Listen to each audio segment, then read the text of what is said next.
sangat berat.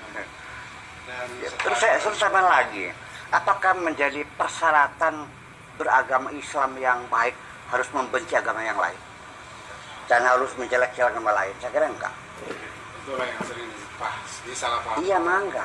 Jadi kalau saya tidak pernah menjelek-jelekan agama lain, itu dong jangan dituduh saya tidak beriman dengan agama saya kok. Ya, karena saya ingin menghormati siapapun kok. Dan rasanya memang misi Islam juga dalam rangka persatuan dan perdamaian. Ya ini kan Indonesia kan negara kita kan banyak agama. Nah kalau kita berbantu kan negara kan tidak stabil nantinya. Segimana lagi? Dan negara ini kan milik kita bersama.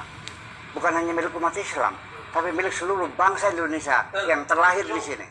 Itu aja kok persoalannya. Cuma kita kan mayoritas bilang. Oke, ketika Anda mayoritas, buktikan kebesaranmu sebagai mayoritas. Jangan melakukan penindasan kepada minoritas. Setuju. Masalahnya begini, Bu. Biasanya mayoritas itu merasa punya hak menentukan nasib bangsanya sendiri. Dan mereka berkilah bahwa ini para pejuang Islam lah, boleh dikatakan tanda kutip, pejuang Islam di Indonesia, jihadis Islam di Indonesia itu menganggap bahwa wajar saja umat Islam di Indonesia kan mayoritas. Bahkan terbentuknya negara ini yang kontribusi paling besar adalah umat Islam. Sehingga wajar kalau umat Islam itu memiliki porsi jatah yang lebih besar untuk menentukan nasib negara ini.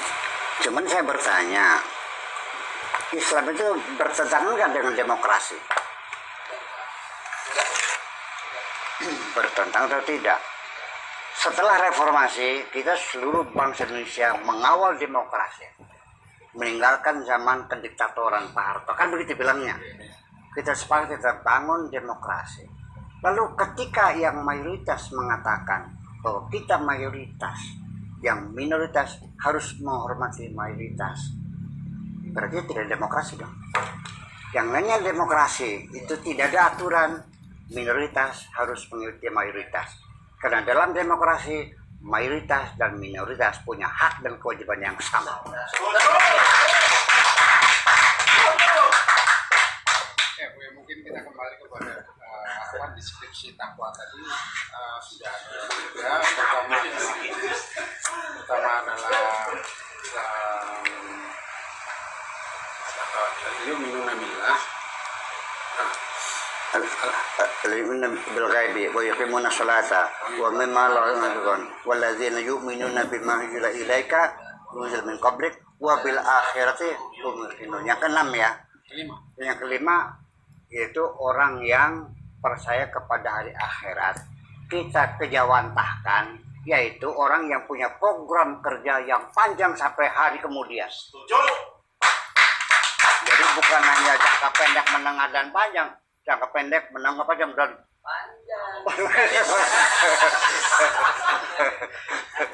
Jadi hari mobil akhir itu sampai hari kemudian.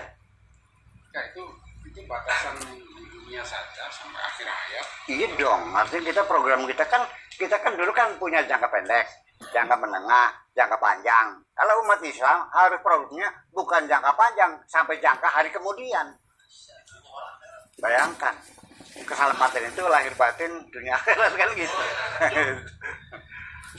Nah, jadi kesimpulannya ternyata ketakwaan yang diurai oleh Tuhan lebih jelas daripada yang diuraikan oleh para ulama. Jadi Anda mau ikut Allah, ikut ulama. Itu jelas sekali operasionalisasi. Iya kan. Yang bisa dilakukan oleh siapapun. Iyalah. Karena petunjuknya jelas ada 5 hal itu. Alladzina yu'minuna bil ghaibi wa yuqimuna shalah wa mimma razaqnahum yunfiqun. Ulaika 'alal hudan walladzina yu'minuna bima unzila ilaika wa ma unzila min qablik wa bil akhirati yuqinun. Ulaika 'ala hudan. Itulah orang-orang yang mampu memahami guide of life dari Al-Quran itu. Dan berbahagialah mereka. ulaika humul muflihun. Nah, itu kan begitu gamblang, begitu jelas ya. Akhirnya kembali bagaimana kita membaca Al-Quran. Artinya saya mengharapkan kalau baca Al-Quran itu ya tolong dengan hati-hati. Saya sendiri secara logika pegang mushaf nggak perlu wudhu, karena layah masuk itu domir hanya itu kembali kepada Al-Quran, alladzi huwa fil mahfud, bukan mushaf.